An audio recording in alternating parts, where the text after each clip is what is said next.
multă bucurie, dragi miri, ați venit astăzi în Sfânta noastră Biserică și în fața Sfântului Altar pentru o întâlnire deosebit de importantă a voastră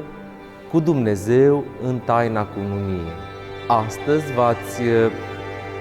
mărturisit dragostea unul față de celălalt încă o dată, aici în Sfânta Biserică, înaintea lui Dumnezeu, ați intrat împreună cu părinții voștri, veți ieși împreună la braț sau de mână, dar nu veți ieși singuri, ci veți ieși împreună cu Dumnezeu, care va fi întotdeauna cu voi în fiecare zi